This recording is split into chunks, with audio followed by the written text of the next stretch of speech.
Boa noite. Eu sou a Dani e eu leio histórias para você relaxar. Hoje você vai ouvir A Nova Califórnia, adaptação livre do conto de Lima Barreto, disponível em domínio público. Se você gosta de histórias assim, inscreva-se no YouTube e no Spotify para acompanhar os próximos episódios.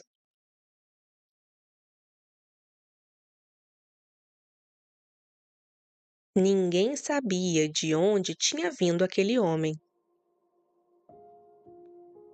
O agente do correio só conseguia informar que ele atendia pelo nome de Raimundo Flamel, pois assim vinha assinado na correspondência que recebia.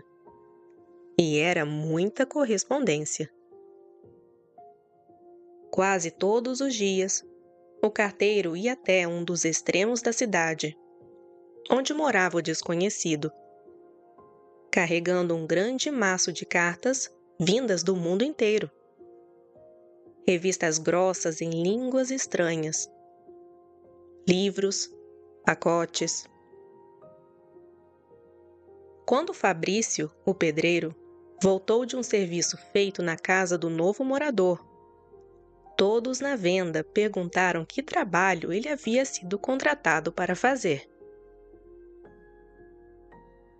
"Vou fazer um forno", disse o homem, na sala de jantar. Imaginem o espanto da pequena cidade de Tubiacanga ao saber de uma construção tão extravagante. Um forno na sala de jantar. E nos dias seguintes, Fabrício contou ainda que tinha visto balões de vidro, facas sem corte, copos como os da farmácia, uma porção de coisas estranhas espalhadas pelas mesas e prateleiras, como utensílios de uma cozinha em que o próprio diabo cozinhasse. O alarme espalhou-se pela vila. Para alguns, mais desconfiados, tratava-se de um fabricante de moeda falsa. Para outros, os mais simples e religiosos, era um sujeito que tinha parte com o tinhoso. Chico da Tirana, o carreiro, sempre que passava diante da casa do homem misterioso, ao lado do carro que rangia no caminho, olhava para a chaminé da sala de jantar soltando fumaça, persignava-se e rezava um credo em voz baixa. E se não fosse a intervenção do farmacêutico, o subdelegado já teria cercado a casa daquele indivíduo suspeito que agitava a imaginação de toda a população. Levando em conta as informações de Fabrício, o boticário Bastos concluiu que o desconhecido devia ser um sábio, um grande químico, que se refugiara ali para levar adiante com mais tranquilidade seus trabalhos científicos. Homem instruído e respeitado na cidade, vereador e também médico, pois o doutor Jerônimo não gostava muito de atender e por isso tinha se tornado sócio da farmácia para viver mais sossegado. A opinião de Bastos trouxe tranquilidade a todos e fez com que a população passasse a cercar, de silenciosa admiração, a figura do grande químico que tinha vindo morar ali.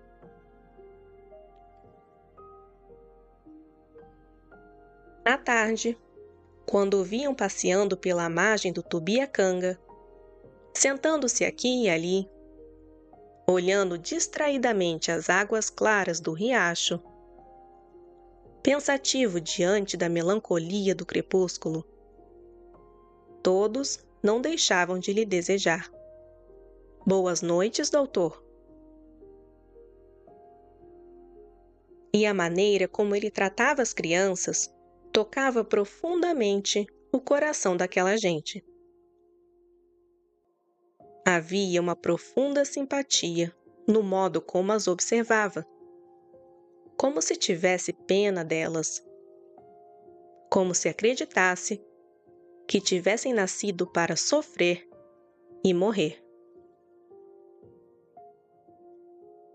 Na verdade, era bonito ver, sob a doçura suave da tarde, a bondade quase messiânica com que ele acariciava aquelas crianças negras, de pele lisa e modos tão tristes, mergulhadas em seu cativeiro moral.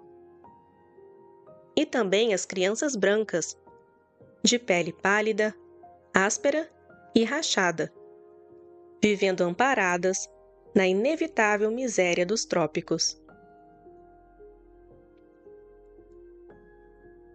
Às vezes, dava-lhe vontade de refletir sobre a razão de Bernardin de Saint-Pierre ter gasto toda a sua ternura com Paulo e Virgínia, esquecendo-se dos escravos que o cercavam.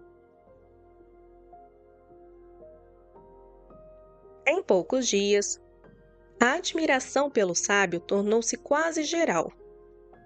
E não apenas porque não houvesse quem reconhecesse os méritos do novo habitante. O capitão Pelino, mestre-escola e redator da Gazeta de Tubiacanga, jornal local filiado ao partido situacionista, embirrava com o sábio. "Vocês hão de ver quem é esse tipo", dizia ele. "Um charlatão, um aventureiro, ou talvez um ladrão fugido do rio." Sua opinião, na verdade, não se baseava em nada. Ou melhor, baseava-se em seu ressentimento oculto, ao ver na terra um rival para a fama de sábio de que ele próprio desfrutava.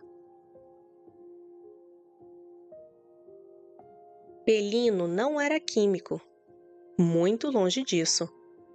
Era sábio, mas em gramática.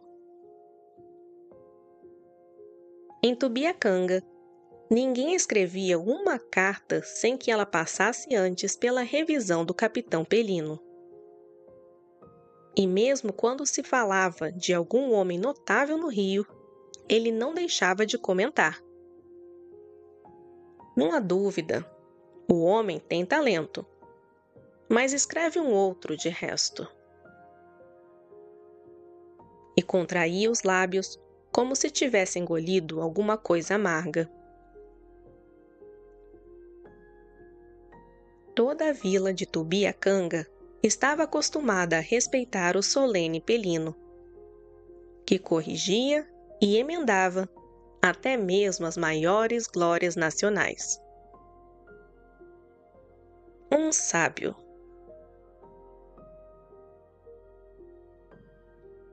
Ao entardecer, depois de ler um pouco Sotero, o Cândido de Figueiredo ou o Castro Lopes, e depois de passar mais uma vez a tintura nos cabelos, o velho mestre-escola saía vagarosamente de casa, vestia o paletó de brim mineiro e caminhava até a botica de Bastos para dar seus 2 dedos de prosa.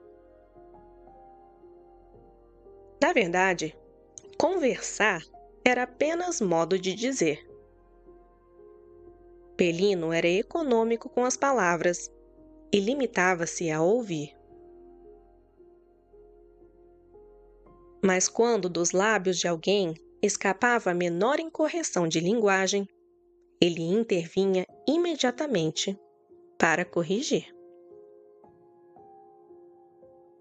"Eu asseguro", dizia o agente do correio, que por aí interrompia o mestre-escola com mansidão quase evangélica.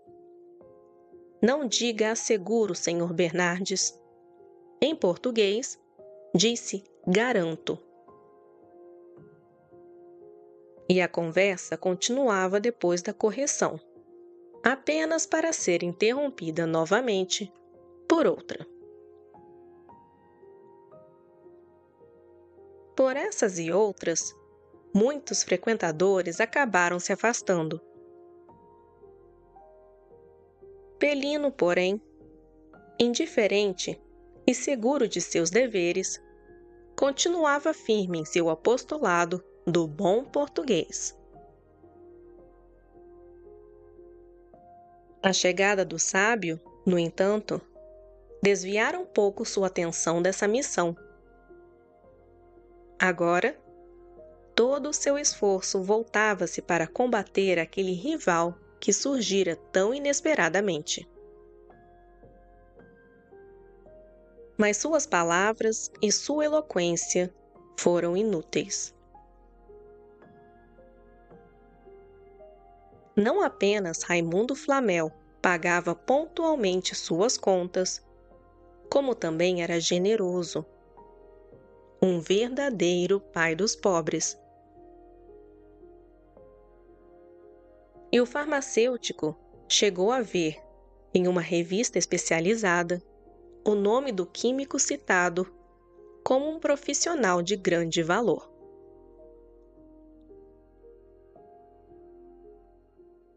Já fazia alguns anos que o químico vivia em Tubiacanga, quando, numa bela manhã, Bastos o viu entrar na botica. O prazer do farmacêutico foi enorme. Até então, o sábio nunca se dignara a visitar quem quer que fosse. E certa vez, quando o sacristão Orestes ousou ir até sua casa pedir uma esmola para a futura festa de Nossa Senhora da Conceição, ele o recebeu com visível aborrecimento. Ao vê-lo entrar, Bastos saiu de trás do balcão e correu para recebê-lo, com a mais perfeita demonstração de quem sabia muito bem com quem estava falando. E quase em tom de exclamação, disse: "Doutor, seja muito bem-vindo." O sábio pareceu não se surpreender nem com a demonstração de respeito do farmacêutico, nem com o tratamento universitário. Calmamente, olhou por um instante para a estante cheia de medicamentos e respondeu: "Desejava falar-lhe em particular, Sr. Bastos." O espanto do farmacêutico foi grande. Em que poderia ele ser útil a um homem cujo nome corria o mundo e de quem os jornais falavam com tamanho respeito? Seria dinheiro? Talvez. Algum atraso no pagamento das rendas, quem sabe? E foi conduzindo o químico para o interior da casa, sob o olhar espantado do aprendiz, que por um momento deixou o pilão descansar no grau onde macerava uma tisana qualquer. Por fim, encontrou, lá no fundo da botica, o quartinho que usava para exames médicos mais delicados ou pequenas operações, pois Bastos também operava. Sentaram-se, e Flamel não demorou a falar. "Como o senhor deve saber, dedico-me à química. Tenho inclusive um nome respeitado no mundo científico." "Sei perfeitamente, doutor. Tenho até informado disso aos meus amigos aqui da cidade." "Obrigado. Pois bem, fiz uma grande descoberta. Extraordinária. Constrangido com o próprio entusiasmo, o sábio fez uma pausa e depois continuou. Uma descoberta. Mas não me convém, por enquanto, comunicá-la ao mundo científico. Compreende? Perfeitamente. Por isso, preciso de 3 pessoas conceituadas que possam testemunhar uma experiência e me fornecer um atestado formal, garantindo a prioridade da minha invenção. O senhor sabe, há sempre imprevistos. Certamente, não há dúvida. Imagine o senhor que se trata de fazer ouro. Como? Quê? Perguntou Bastos, arregalando os olhos. Sim, ouro, respondeu Flamel, com firmeza. Como? O senhor saberá, disse o químico secamente. Por ora, a questão importante são as pessoas que deverão assistir à experiência. Não acha? Sem dúvida. É preciso que seus direitos fiquem devidamente resguardados, porque uma delas, interrompeu o sábio, é o senhor. As outras 2, o senhor Bastos fará o favor de indicá-las. O boticário ficou pensativo por um instante, passando mentalmente em revista seus conhecidos. Depois de cerca de 3 minutos, perguntou: O coronel Ben te serviria?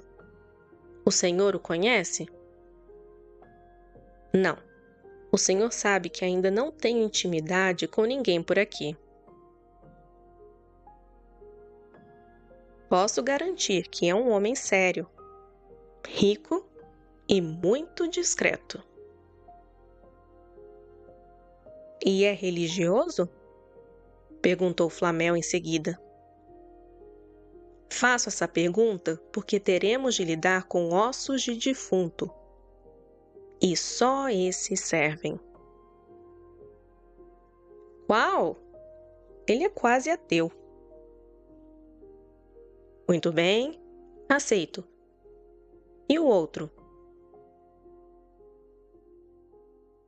Bastos voltou a pensar. Dessa vez demorou um pouco mais, consultando a memória. Por fim, disse: Talvez o tenente Carvalhais, o coletor. O senhor o conhece? Como já lhe disse... Oh, sim, é verdade. É um homem de confiança, sério, mas... Mas o quê? É maçom. Melhor ainda. E quando será? Domingo. No domingo, os 3 irão até minha casa assistir à experiência. Espero que não me recusem suas assinaturas para autenticar a minha descoberta. Está combinado. No domingo, conforme haviam prometido, as 3 pessoas respeitáveis de Tupiacanga foram até a casa de Flamel. E dias depois, misteriosamente, ele desapareceu, sem deixar vestígios ou qualquer explicação para o seu sumiço. Tubiacanga era uma pequena cidade de 3 ou 4 mil habitantes, muito pacífica. Em sua estação, de vez em quando, os trens expressos tinham a honra de parar. Havia 5 anos que não se registrava ali um furto ou roubo. As portas e janelas das casas praticamente só eram usadas porque o vento as fazia bater. O único crime registrado em seu pobre histórico tinha sido um assassinato ocorrido durante as eleições municipais.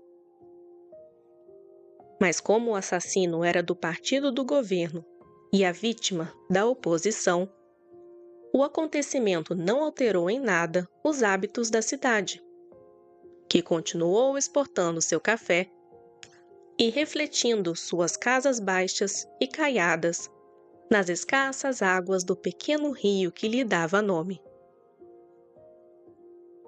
Qual não foi a surpresa de seus habitantes quando se verificou ali um dos crimes mais repugnantes de que se tem notícia?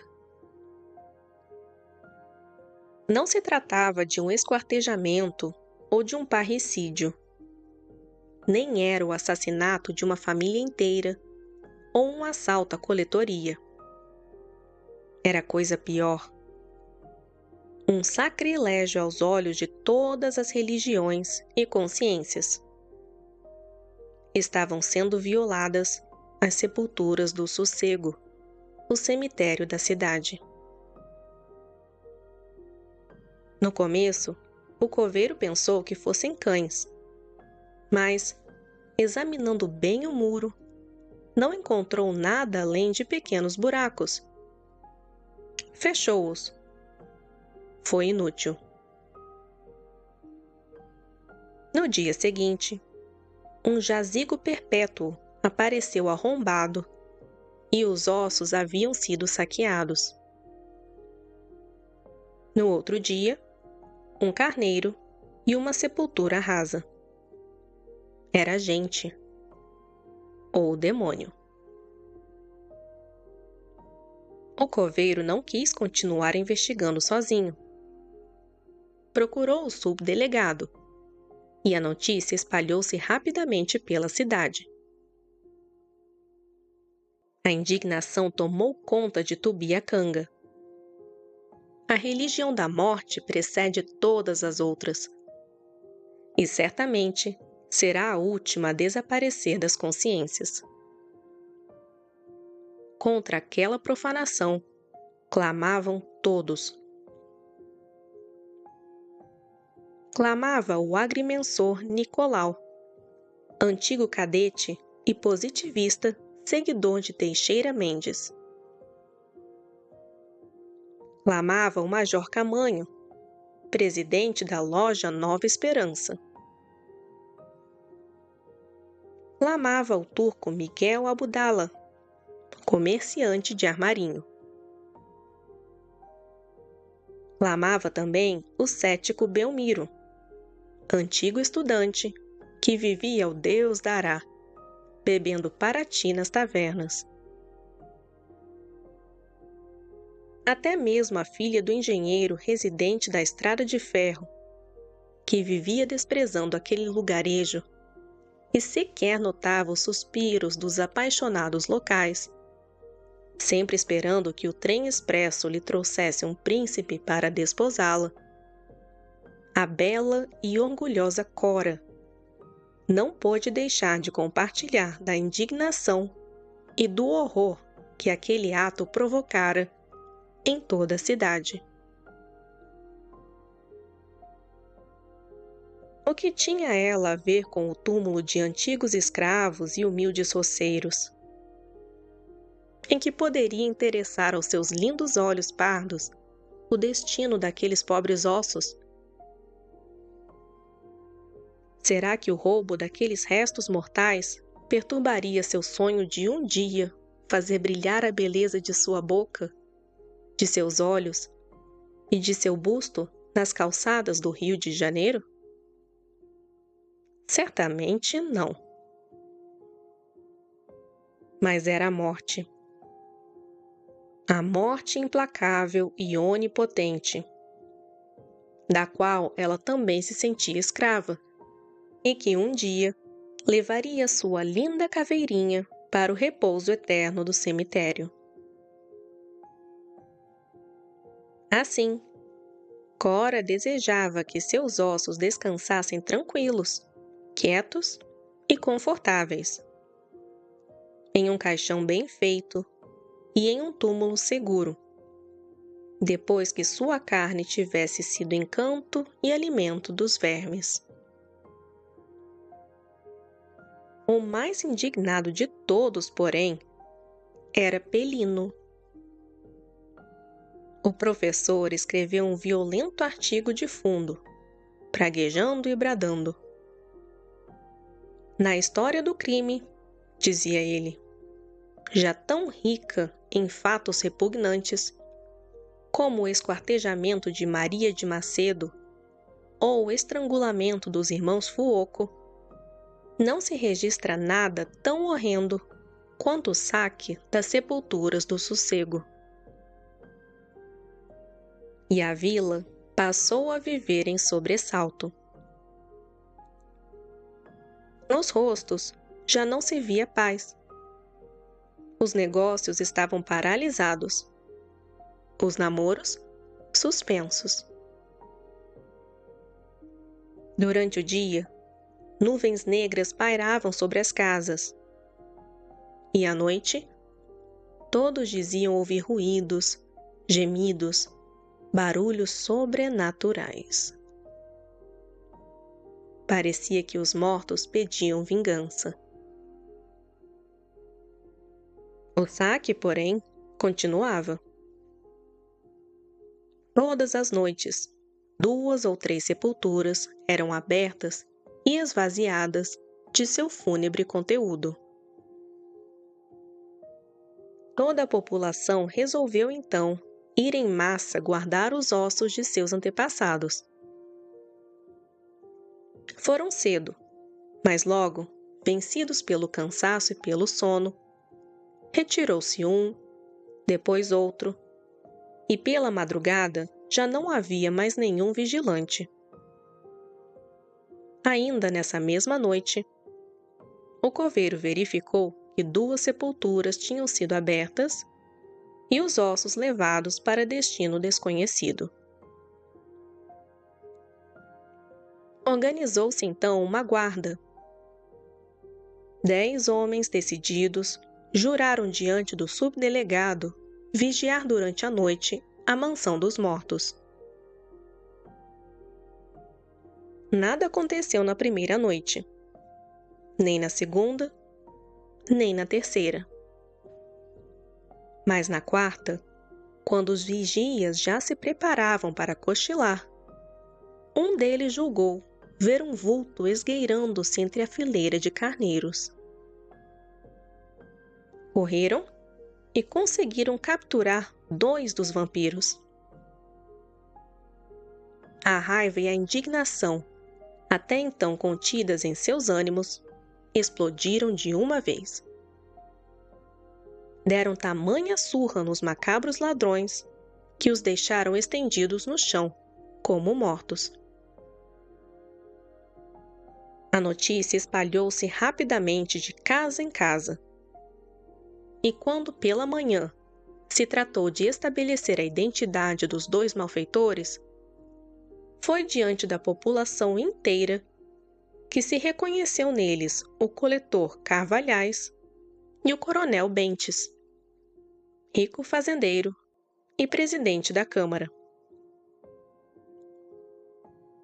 Este último ainda vivia, e diante das perguntas repetidas que lhe faziam, acabou confessando que juntava os ossos para fazer ouro, e que o companheiro que havia fugido era o farmacêutico.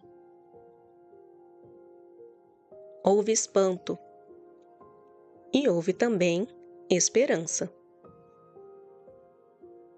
Como fazer ouro com ossos? Seria possível? Mas aquele homem rico e respeitado não se declararia ladrão de mortos se aquilo não fosse verdade. Se fosse possível, Se daqueles miseráveis restos mortais se pudesse obter alguns contos de réis, como isso não seria bom para todos? O carteiro, cujo velho sonho era ver o filho formado, logo imaginou ali um meio de realizá-lo. Castriotó, o escrivão do juiz de paz, que no ano anterior conseguira comprar uma casa, mas ainda não podia cercá-la, pensou no muro que protegeria a horta e a criação. Pelos olhos do sitiante Marques, que há anos lutava para conseguir um bom pasto, surgiu imediatamente a imagem do prado verde do Costa, onde seus bois poderiam engordar e ganhar força. Para as necessidades de cada um, aqueles ossos, que agora pareciam ouro, viriam atender, satisfazer e enriquecer. E assim, aqueles 2 ou 3 milhares de pessoas, homens, mulheres, crianças, jovens e velhos, como se fossem uma só pessoa, correram para a casa do farmacêutico. Com muito custo, o subdelegado conseguiu impedir que saqueassem a botica e fazer com que todos ficassem na praça, esperando o homem que guardava o segredo de um verdadeiro Potosí. Ele não demorou a aparecer. Tremendo numa cadeira, com uma pequena barra de ouro que reluzia ao sol forte da manhã, Bastos pediu misericórdia, prometendo ensinar o segredo se poupassem sua vida. "Queremos saber já!" gritaram. Ele então explicou que era preciso redigir a receita, indicar o método do processo e listar os reagentes. Um trabalho longo que só poderia ser entregue impresso no dia seguinte. Houve um murmúrio. Alguns chegaram a gritar. Mas o subdelegado interveio e assumiu a responsabilidade pelo resultado. Docilmente, com aquela estranha docilidade própria das multidões enfurecidas, cada um voltou para casa com um único pensamento na cabeça: